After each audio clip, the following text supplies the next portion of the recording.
Bonjour à tous.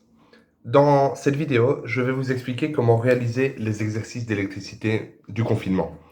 Donc, comme d'habitude, ça ne sert absolument à rien de regarder la solution, regarder la vidéo et de ne pas faire les exercices par vous-même. Of course! Donc, on est d'accord que la vidéo existe, elle est là pour vous aider, mais ça ne vous empêche pas de refaire par vous-même tous les exercices et de comprendre qu'il y a des choses que vous ne comprenez pas. Même si ça vous paraît logique en regardant la vidéo, c'est pas pour ça que vous savez le faire vous-même. Oups.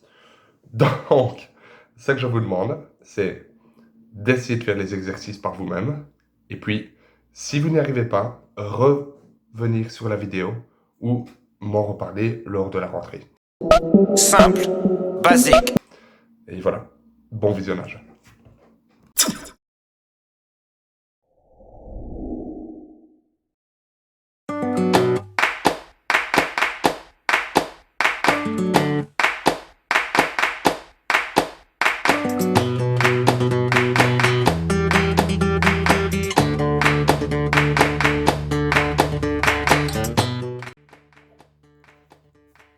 Question 1. Deux charges sont mises en présence dans l'air. L'intensité de la force qu'exerce la première charge sur la deuxième est de 160 newtons. Quelle est l'intensité de la force qu'exerce la charge 2 sur la charge 1? Ok. Donc nous avons deux charges dans l'air. Les charges sont Q1 et Q2. Elles sont à une distance qu'on ne connaît pas et on ne connaît pas leur signe.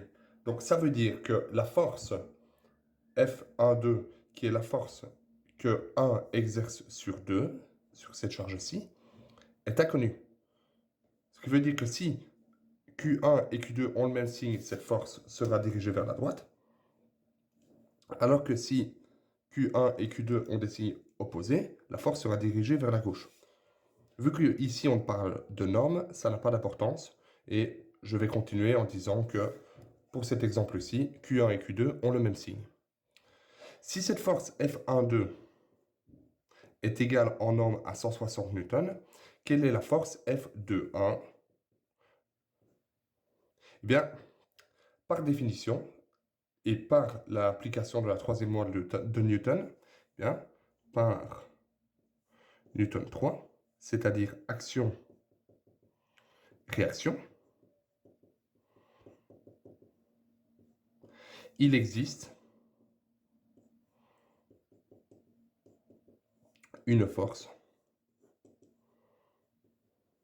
de même intensité que F12, de même droite d'action, mais de sens différent, qui est appliquée sur la charge Q1. Et en fait, c'est la force dont il s'agit. Donc, il existe une force de même intensité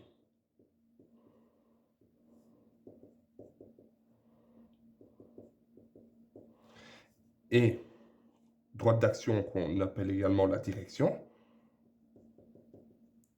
mais de sens opposé à F12 appliqué sur Q1. Cette force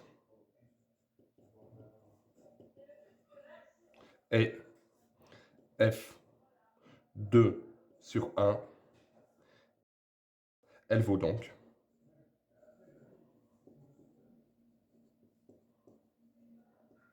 2,160 newtons en norme. Et voici pour la question 1. Question 2. Ces mêmes charges sont placées à une distance égale l'une de l'autre qu'au point 1, mais cette fois-ci dans un milieu aqueux dont la permittivité relative, K, est égale à 80. Que valent les intensités des forces F12 et F21 dans ce contexte? Bien, dans ce contexte, on sait premièrement que F1 sur 2 est égal à F2 sur 1 en norme, et que leur droite d'action est la même, mais par contre, leur sens est différent. Ça, c'est la première chose. Et alors, maintenant, ce qu'on veut faire, c'est déterminer quelle est l'intensité de cette force dans le nouveau milieu. Bien, la manière dont j'ai procédé, c'est de dire que On ne va pas appeler les F1,2 et F2,1 de la question 2 de la même manière que ceux de la question 1 pour éviter toute confusion. On va les appeler primes. Donc F1,2' et F2,1'. Et on va réécrire la loi qui correspond à F1,2 de la question 1. F1 sur 2 est égal à K, c'est-à-dire 1 sur 4 fois pi fois epsilon 0, qui est la permittivité du vide, fois valeur absolue de Q1 fois Q2 sur la distance au carré. Nous voici avec la première loi. Alors qu'est-ce qu'on fait de ça?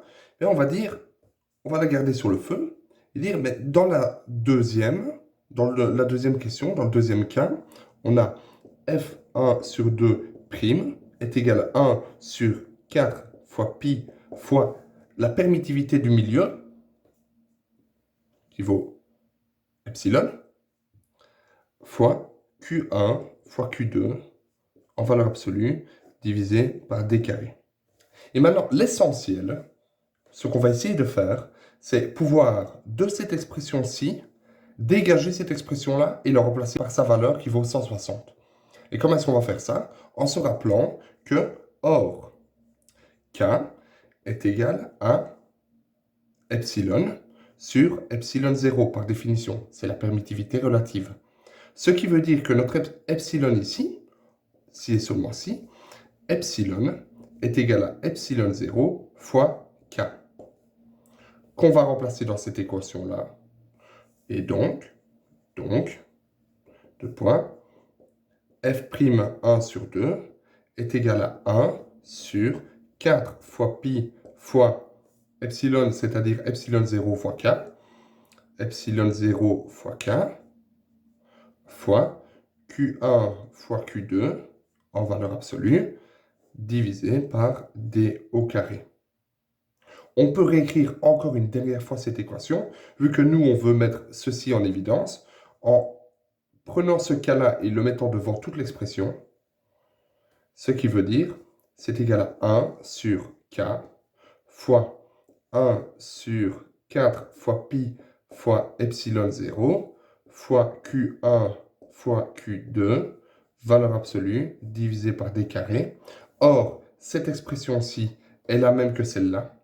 Les distances sont les mêmes et les charges, leur intensité est la même. Et donc, ceci, ça vaut 160. Ce qui veut dire que c'est égal à 160 sur 80. Oups, pas 20. 80. Ce qui est égal à 2. Et donc, notre force de Newton, bien sûr. Et donc, notre force qui, au départ, valait 160 newtons dans l'air, elle ne vaut plus que 2 newtons dans l'eau. Question 3. Deux charges de signe opposé sont mises en présence. Donc, voici mes deux charges, Q1+ et Q2-. L'une est positive, l'autre est négative. Il est possible de trouver un point de l'espace où une troisième charge, qu'elle soit positive ou négative, sera en équilibre des forces. Et c'est un vrai ou faux. Alors, pour résoudre cet exercice, j'ai divisé l'espace en trois zones spécifiques, en trois zones, c'est-à-dire la zone 1 à gauche de la charge plus, la zone 2 au milieu entre la charge plus et la charge moins, et la zone 3 à droite de la charge moins.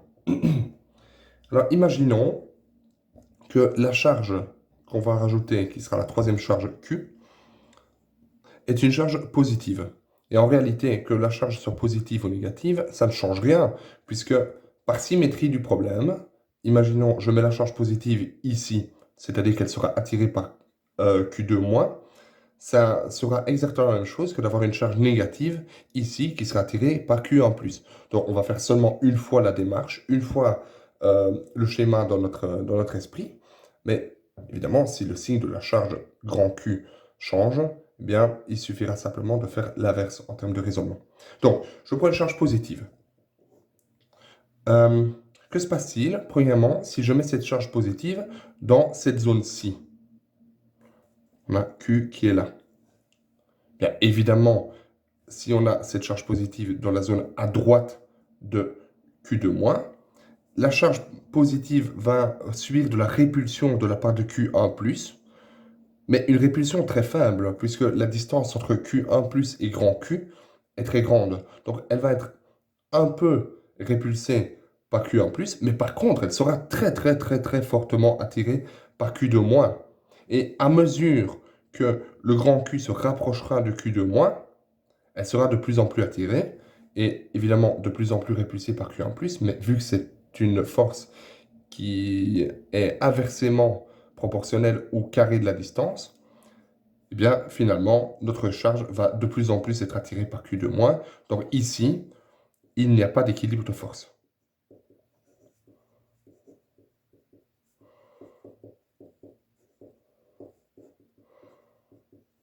Dans cette zone-ci. Dans cette zone-ci, ici, mettons notre charge Q positive dans cette zone-ci, ben, qu'est-ce qui va se passer? Encore plus.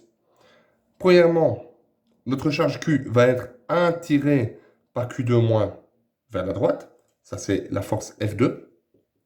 Mais en plus, elle va être repoussée par Q1+ vers la droite.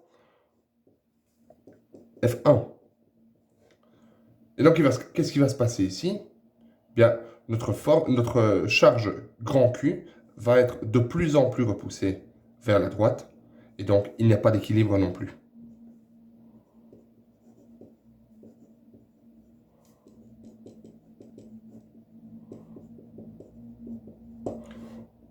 Alors, dernier cas particulier, c'est notre charge Q se retrouve ici, à gauche de Q1+. Qu'est-ce qui va lui arriver? Bien, elle va être fortement repoussée par Q1 positif ici. Ça, c'est F1. On remarque que la droite d'action est alignée avec les deux charges. Mais elle va également être un peu attirée par Q2. Ça, c'est F2 ici.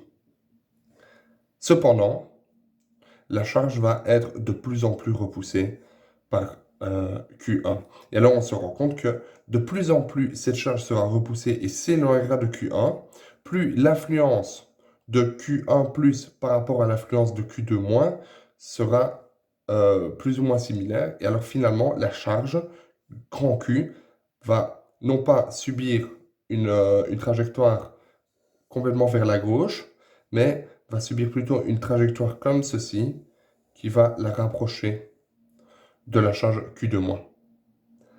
Et donc, il n'y a pas non plus pas d'équilibre. Ici. Donc, pour la question 3, on est sur un faux.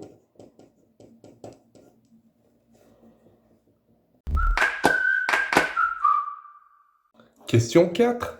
Deux charges de même signe sont mises en présence. On a ici Q1+ et Q2+. Il est possible de trouver un point de l'espace où une troisième charge, positive ou négative, sera en équilibre de force. Eh bien, exactement comme le point précédent, nous allons diviser l'espace en 3 étapes, en 3 points. Ce qui se passe à gauche de Q1+, ce qui se passe à droite de Q2+, et ce qui se passe entre les deux. Et exactement comme la fois précédente, je vais choisir une charge témoin grand Q qui sera une charge positive. Évidemment, ça ne change rien au problème puisque si c'est négatif, le problème est symétrique. Commençons par le cas où on se trouve à gauche de Q1+. À gauche de Q1+, notre charge positive grand Q va recevoir une force répulsive de la part de Q1+ dans cette direction, qu'on appellera F1. F1 et une force également répulsive de la part de Q2 dans cette direction qui sera par contre nettement moins grande, F2. Et donc, est-ce que ce point est à l'équilibre des forces? Bien sûr que non, puisque les forces ont une résultante vers la gauche. On peut calculer la résultante en faisant le trapèze, hop, comme ceci. Voilà, et voici notre force résultante, qui n'est pas égale à 0, R. Deuxième zone de l'espace, c'est la zone qui se trouve à la droite de Q2, c'est-à-dire cette zone-ci, pour laquelle on peut également avoir une charge Q positive qui subira une force répulsive F2, comme ceci, F2, et une force répulsive F1, comme ceci, ou attractive si évidemment grand Q était une charge négative. On fait le trapèze pour connaître la force résultante, et notre force résultante n'est évidemment pas égale à 0, puisque toutes les forces sont dirigées au total vers la droite. Donc ça, c'est, on a barré cette partie-ci de l'espace et cette partie-ci de l'espace. Maintenant, venons-en à entre Q1 et Q2, puisque ça va être plus intéressant. Bien, pour tout point qui se trouve entre Q1 et Q2, on voit que la force répulsive appliquée sur grand Q de la part de Q2 va être moins grande évidemment dans ce cas-ci que la force répulsive de Q1. Mais on se rend compte que notre résultante a une composante selon X qui est inférieure, ça c'est R, la composante selon X de notre résultante est beaucoup inférieure à la norme de F1 et la norme de F2. D'ailleurs, quand on voit cette force-ci, on voit que la résultante selon X est plus ou moins égale à 0. Et d'ailleurs, si je continue mon raisonnement, ça voudrait dire que plus je me rapproche de la médiane entre Q1 et Q2, c'est-à-dire ce point-ci, là, cette médiane ici, là, plus cette résultante serait uniquement orientée selon Y. En effet, si je suis au point médian entre Q1 et Q2 selon la médiane ici de ce segment, eh bien, n'importe quelle résultante serait simplement orientée selon Y, vers le haut ou vers le bas.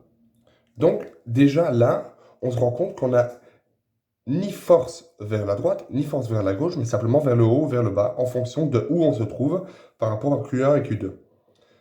Oui, mais alors attendez, ça veut dire que, aussi, si ici on a une force résultante vers le haut, R1, et ici une force résultante vers le bas, R2,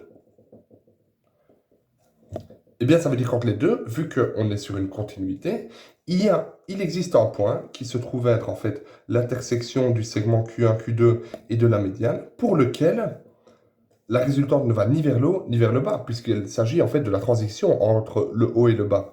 Et donc ce point, qui est le point médian entre Q1 et Q2, est bien le point qu'on cherche pour lequel il n'y a pas de force résultante. Et donc le corps, la charge, est à l'équilibre des forces. Ce point est donc le point recherché. Vrai. Une dernière chose. Nous avons ici considéré que Q1 et Q2 avaient la même valeur. Puisqu'évidemment, pour que le point soit le point médian entre Q1 et Q2, il faut que les forces relatives à F2 et F1 soient les mêmes. Maintenant, imaginons que Q2 est plus grand que Q1. Et bien dans ce cas, il faut par équation déterminer un point pour lequel la force, donc évidemment, il sera toujours sur la médiane, sur le segment, pardon, il sera toujours sur le segment, mais pas nécessairement sur la médiane. Et en fait, si Q2 gagne en valeur par rapport à Q1, on sera orienté par ici, Q2 plus grand que Q1. Et à l'inverse, si Q1 devient plus grand que Q2, on est orienté vers la droite, puisqu'on doit s'éloigner de la charge Q1 dans ce cas-ci, de manière à réduire l'intensité de la force correspondante par rapport à l'intensité de Q2, mais on sera toujours sur le segment entre Q1 et Q2. Et voici pour la question 4. Question 5. Il est possible que deux atomes de même nature possèdent un nombre différent de protons, mais pas de neutrons, car ce sont eux qui déterminent la nature de la matière, vrai ou faux. Alors pour rappel, un atome est composé 2. Un nombre de protons déterminé, les protons au sein du noyau. Ces protons déterminent la matière. Ils déterminent la matière ou tout simplement la nature de l'atome. Il y a également les neutrons au sein du noyau qui déterminent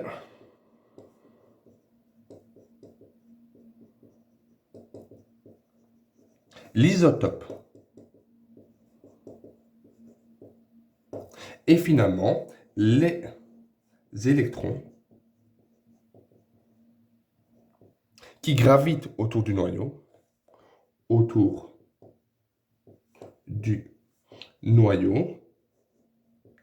qui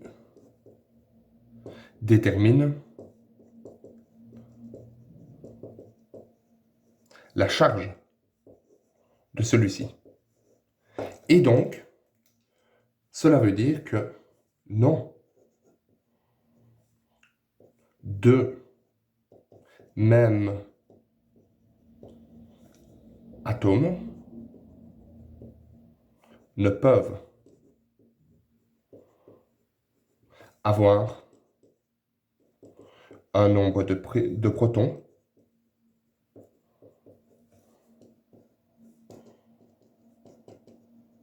différent.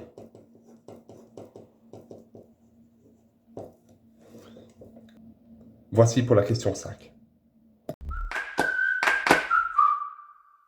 Question 6. Je frotte un métal conducteur sur un morceau de laine isolante. Des électrons vont alors être perdus ou gagnés par la laine et gagnés ou perdus par le morceau de métal, tout en respectant le principe de conservation de la charge totale des deux corps. Pour connaître le nombre d'électrons transférés d'un corps à l'autre, il suffit alors de diviser la charge totale acquise Q par la charge unitaire d'un électron, E est égal à 1,6 fois 10 exposant moins 19 coulombs. Vrai ou faux? Eh bien, c'est évidemment faux. Faux. Car seuls les corps isolants peuvent être électrisés par frottement.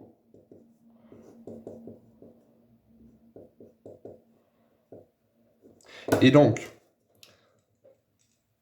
cette phrase serait tout à fait correcte si j'avais plutôt dit que je frotte un morceau de corps non conducteur, c'est-à-dire isolant, sur un morceau de laine isolante également, et tout le reste aurait été juste. Et voilà, pour la question 6. Question 7.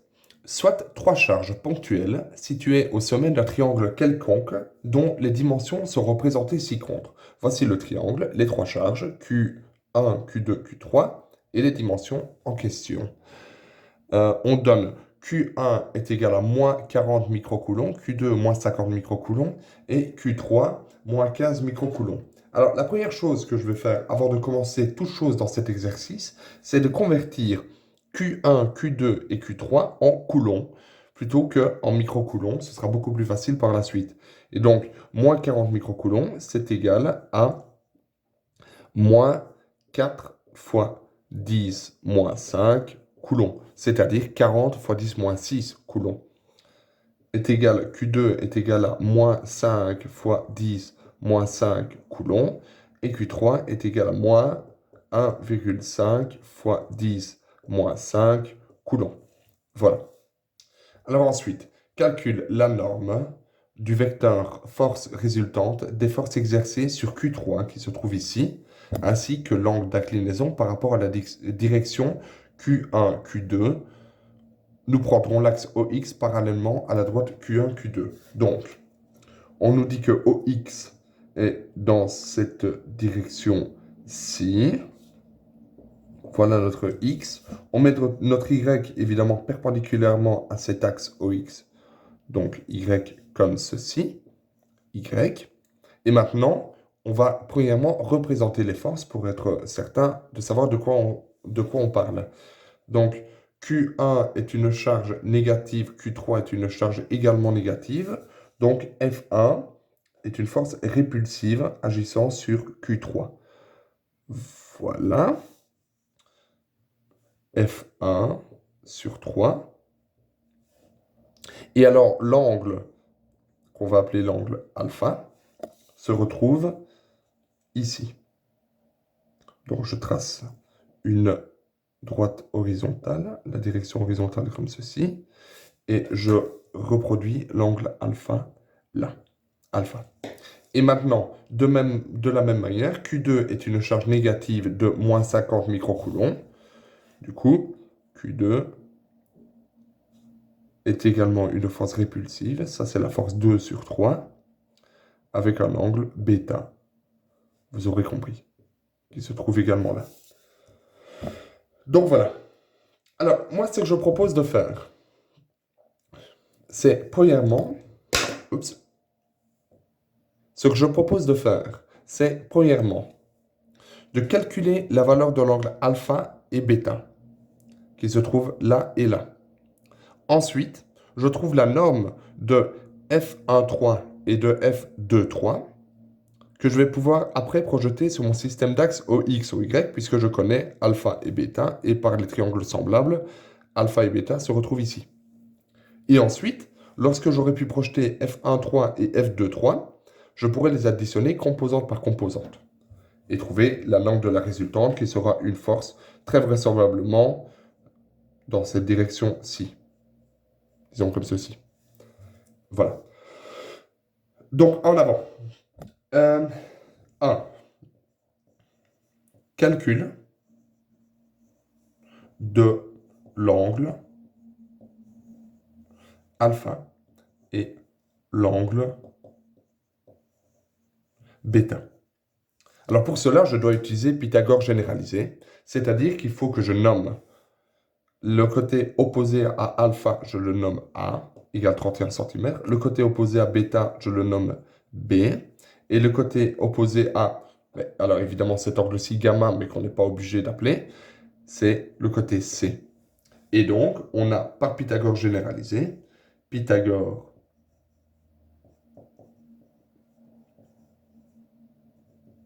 généralisé, on a alpha est égal à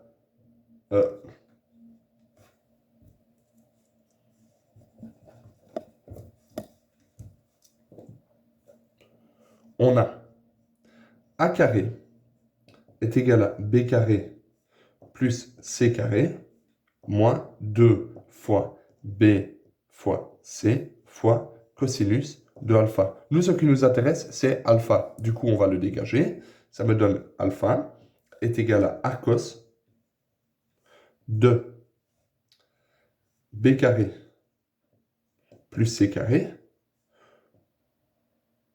moins A carré, le tout sur 2 fois B fois C, ce qui est égal à arcos de B carré 43 au carré fois 10 moins 2 au carré, c'est-à-dire 10 moins 2 fois 2, pour transformer les centimètres en mètres, plus C carré 55 au carré fois 10 moins 2 fois 2, moins A carré 31 carré fois 10 moins 2 fois 2.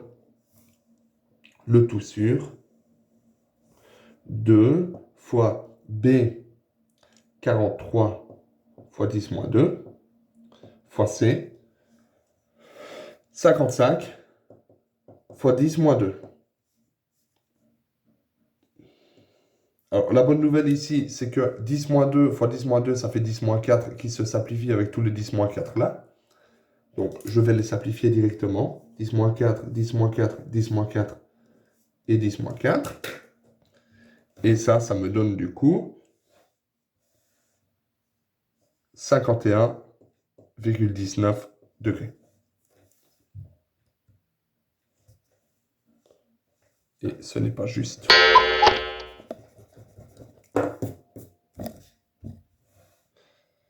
Et ça me donne 34,18 degrés.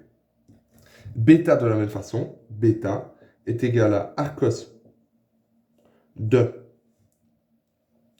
a carré plus c carré moins b carré sur 2 fois a fois c, ce qui est égal à 51,19 degrés. Et donc, on a nos deux angles ici, alpha et bêta. Là, on est content. On va pouvoir avancer. 2. Calculons.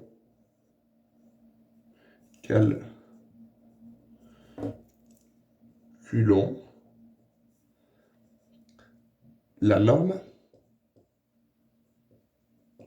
de F1,3 et F2,3. F1,3 et F2,3. F1,3 est égal à K fois Q1 fois Q3 en valeur absolue, divisé par la distance qui les sépare au carré, c'est-à-dire 31 cm au carré. C'est égal à 9 fois 10 exposant 9 fois Q1, 4 fois 10 moins 5, puisque je le mets en valeur absolue, 4 fois 10 moins 5, fois Q3, 1,5 10 moins 5, le tout sur la distance 31 cm, c'est-à-dire 3,1 au carré fois 10 moins 1, le tout au carré, c'est-à-dire 10 moins 1 fois 2, 10 moins 2.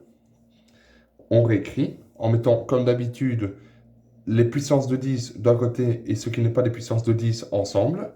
9 fois 4 fois 1,5 divisé par 3,1 au carré, que je vais calculer avec ma calculatrice, fois 10 exposant 9 moins 5, moins 5, moins 2 avec un moins en plus, ça fait plus 2. Plus 2. Le tout ici me donne 10 exposant 1, et ceci me donne 2,92. 0.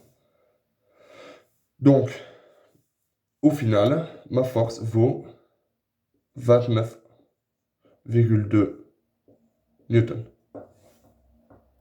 Voilà pour la première force. La deuxième force en norme vaut F2 sur 3 est égal à K fois Q2 fois Q3 sur D carré. Je fais exactement le même coup. Ça me donne 10 exposant 9 fois, alors, Q2, 5 fois 10 moins 5. Q3, 1,5 10 moins 5. Divisé par, la distance est de 43 cm, 4,3 au carré fois 10 moins 2 est égal à, je remets tout ensemble, 9 fois 5 fois 1,5 divisé par 4,3 au carré fois 10 exposant 9 moins 5 plus 2. Et au total, cela me donne une force de 70,23 newtons. Voilà pour ça. Et ensuite, on trouve la résultante, 3, composante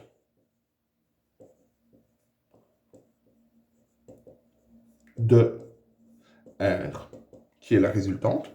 Bien, R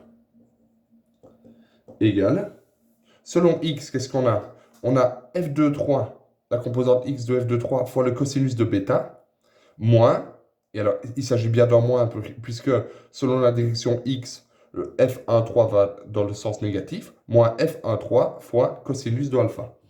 Donc ça me donne F2,3x, c'est-à-dire F2,3 fois cosinus de de bêta. Je vais mettre ça directement, ce sera plus facile.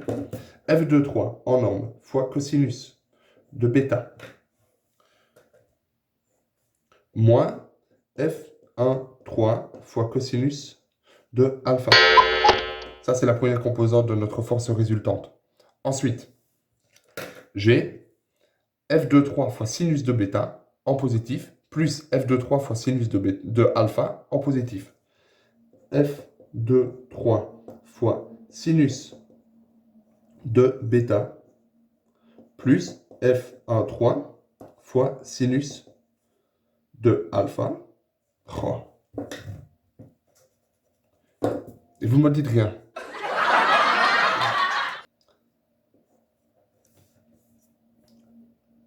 On continue. Égal F2,3 70,23 fois cos bêta cos de 51,19 moins F1,3 29,2 fois cos de alpha qui vaut 34,18. Et ceci évidemment en degrés. Point virgule. Et on fait la deuxième composante, c'est F2,3, c'est-à-dire 70,23 fois sinus de 51,19 degrés, plus, ici, puisque les deux vont dans le sens positif selon Y, F1,3, 29,2 fois sinus de alpha, et que vaut alpha 34,18. Je calcule ces résultantes, et ça me donne, hop, voilà, et ça me donne 19,85, point virgule, 71,14 Newton. Mais ce n'est pas ce qu'on me demande. Ce qu'on me demande, c'est la norme de la résultante. Du coup, norme de la résultante, c'est égal à la racine carrée du carré de la somme des carrés des composantes, donc 85 au carré plus 71,14 au carré, le tout sous une racine, ce qui me donne une résultante de 73,85 newtons. Et quel est l'angle? Alpha est égal à arc tangente de la composante selon Y, 71,14, divisé par la composante selon X, 19,85, ce qui me donne 74,4 degrés. Et voici pour l'exercice 7.